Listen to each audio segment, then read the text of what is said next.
Haunted Mansion is a fairly similar ride at both Walt Disney World and Disneyland on the inside. However, the rides are quite different on the outside. Disneyland's version is set in New Orleans Square and looks like a southern mansion.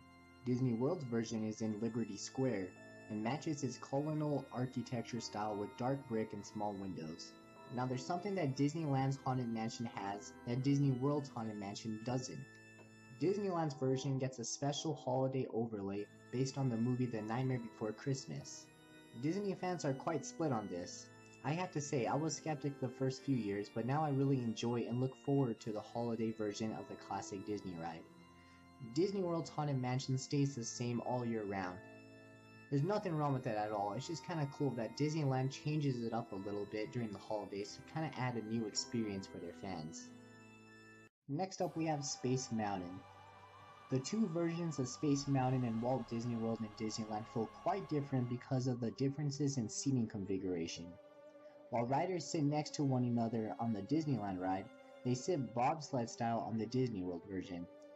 Now, both are exciting and thrilling, but I'm declaring Walt Disney World's version of Space Mountain as the winner.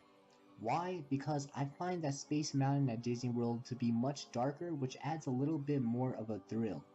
On the Disneyland version, I can often see the track in front of me, especially in the front seat, which kinda takes away some of the mystic.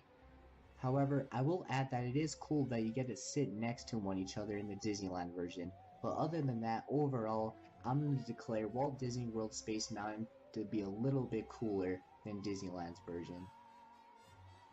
Pirates of the Caribbean. The winner in this Disneyland vs Disney World battle is the clearest of the bunch. The Disneyland version of Pirates is just much better. The ride is longer, larger, and more thrilling with 2 drops instead of just 1 at Disney World. There are entire scenes in it which you won't find at Disney World. Plus, it's a Walt original, the last ride overseen by Walt himself before his death. In addition, the Disneyland version starts out with a cruise by the beautiful Blue Bayou restaurant. The entire atmosphere of the restaurant sets the stage perfectly for a ride filled with thrills.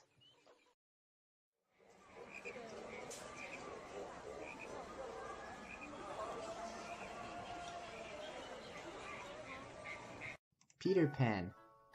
The Disneyland version of Peter Pan may win for history and nostalgia, but the reality is that Disney World wins overall for its newer and improved version of the ride. Disney World's version is longer and higher capacity, making for shorter wait times and a bigger ride time payoff after a long wait. In addition, Disneyland's opening scene flying over London is very dark and doesn't quite convey the magic that its better lit counterpart at Walt Disney World does. In all fairness, I have not yet gotten to ride the improved Peter Pan in Disneyland, featuring a new special effect, so I would love to hear if this attraction showdown is now a closer call. Big Thunder Mountain. For a long time, Big Thunder Mountain at both Disneyland and Disney World was a very similar ride. But Thunder Mountain in Disneyland received some upgrades a couple years ago, so this isn't exactly a fair fight any longer. The ride at Disneyland now features a new track and special effects like shaking rocks that make the ride much more thrilling and modern. One more thing that also tips the scales in favor of the Anaheim version of Big Thunder Mountain is the queue. The queue for much of the Walt Disney World version is in the hot Florida sun in an area that simply radiates heat. Disneyland hasn't made. Throughout the walkthrough, you're pretty much in the shade for the entire time, which is really nice.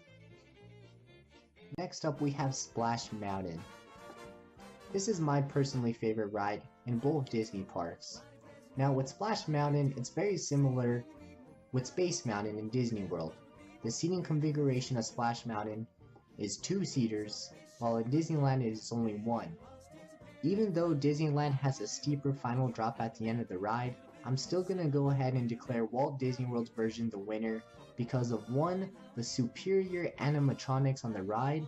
Also, the ride is a lot newer in Disney World and was able to make use of better technology. Another thing to note is usually the wait is shorter at Disney World due to the higher ride capacity. So Disney World, I'm gonna go ahead and give them the slight edge. But this ride is just fantastic at both theme parks. and I definitely wouldn't recommend skipping either one. Alright guys, let's go ahead and take a look at the final comparison we're going to take a look at in this video. Guardians of the Galaxy versus Tower of Terror.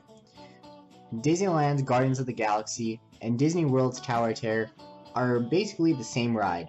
The only difference is the name and the theming of the rides. Some people like Guardians of the Galaxy a little bit more because the ride is a little bit longer and also because the scenery and graphics are much better. However, some people like Tower of the Terror more because it's kind of more old-fashioned and they kind of like the spooky hotel look from the 1950s. So a lot of people, it's kind of split 50-50. Me personally, I think Tower of Terror is slightly better only because I'm just a fan of the old hotel type look. It's just kind of like a interesting vibe. However, Guardians of the Galaxy is just right there with Tower of Terror. I think it's an amazing ride, and you know what, I'm glad that they kept it at Disney World because that's the original Tower of Terror ride anyway, so it's pretty cool. You feel like riding Guardians of the Galaxy, you could head out to California. If you want to go ride the original Tower of Terror, you could head out to Orlando and you could go hop on that.